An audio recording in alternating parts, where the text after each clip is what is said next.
Parmi toutes les fleurs qui agrémentent les paysages à la belle saison, certaines, plus que leurs voisines, attirent toutes sortes d'insectes. Non pas qu'elles soient plus grandes, ou plus colorées, ou plus parfumées que les autres, mais tout simplement parce qu'elles ont la particularité de fabriquer un délicieux liquide sucré, appelé le nectar. Et tout le monde de se régaler, pompant allègrement de la langue ou de la trompe. Sans supplément de prix, on peut choisir son parfum, car chaque espèce de fleur en possède un différent de tous les autres. Parmi tous ces gourmands, certains travaillent pour leur propre compte, tandis que d'autres appartiennent à une société et le produit de leur récolte servira à tous les membres du groupe. C'est le cas des abeilles.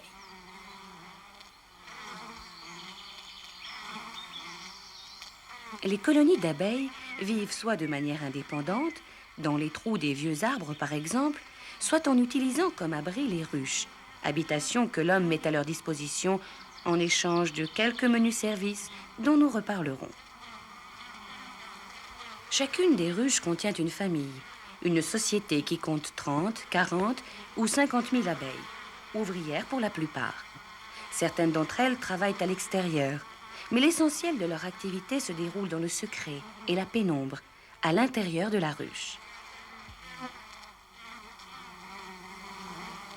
La visite nécessite quelques précautions. Un peu de fumée calme les abeilles les plus agressives et permet d'extraire, sans se faire piquer, un des 10 cadres en bois sur lesquels elles vivent. Sur chacun de ces cadres, les ouvrières ont construit dans un ordre parfait des milliers de petits tubes en forme géométrique appelés cellules ou alvéoles. Celles-ci sont faites avec de la cire que certaines abeilles fabriquent et façonnent pour leur donner la forme idéale. Malgré les apparences, la masse grouillante de la société des abeilles est parfaitement bien organisée et structurée. Chaque individu joue un rôle bien précis en fonction de son âge. Les abeilles les plus âgées ont ainsi la lourde responsabilité de trouver et de ramener à la ruche la nourriture de tout ce joli monde. Dès qu'il fait suffisamment chaud, l'entrée de la ruche ou de la ruchette d'observation se transforme en un véritable aéroport où atterrissent et décollent sans arrêt les abeilles butineuses. Leur plan de vol les amène parfois à plusieurs kilomètres de là, sur une zone où les fleurs à nectar sont en pleine production. Chacune d'entre elles est minutieusement inspectée et vidée de son nectar grâce à la langue, qui fonctionne à la fois comme une éponge et une pompe à liquide. Cette nourriture sucrée est ensuite stockée dans une poche du corps de l'abeille, appelée jabot. En plus du sucre, les ouvrières butineuses récoltent sur les fleurs un autre produit très important, le pollen. En butinant, elles font tomber sur elles ces graines microscopiques et les accumulent sur de petites corbeilles qu'elles ont sur les pattes arrière. Une fois pleines, les corbeilles forment 2 belles pelotes, jaunes pour celles-là. Alourdie de nectar et de pollen, comme un avion gros porteur, la butineuse retourne à tire-d'aile en direction du rucher pour décharger sa précieuse cargaison. Arrivées dans la ruche, les butineuses vident le contenu de leur jabot dans celui d'autres ouvrières plus jeunes et qui restent en permanence sur les rayons de cire. Ces abeilles mélangent le nectar à leur salive, puis le déversent dans les cellules construites auparavant. C'est là que lentement le liquide se transformera en miel. Il faudra pour cela un entretien constant de la part des ouvrières.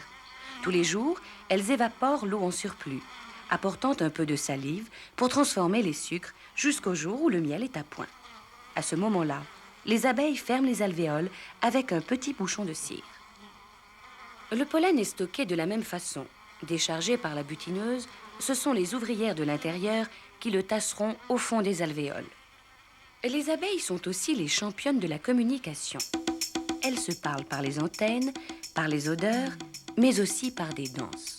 C'est ainsi que les butineuses indiquent à leurs consoeurs le bon coin à nectar ou à pollen qu'elles ont trouvé. Pour cela, elles décrivent sur le cadre des ronds ou des 8, tout en se mettant à frétiller énergiquement. Pour comprendre, accrochons-nous, car il faut être aussi doué qu'elles en géométrie. L'angle entre la verticale et la trajectoire de la partie frétillante indique aux autres abeilles la direction exacte à suivre par rapport au soleil. Quant à la fréquence des frétillements, elle donne tout simplement la distance à laquelle se trouvent les fleurs à explorer. Étonnant, non? Mais vous verrez, la semaine prochaine, que les abeilles nous réservent encore bien des surprises.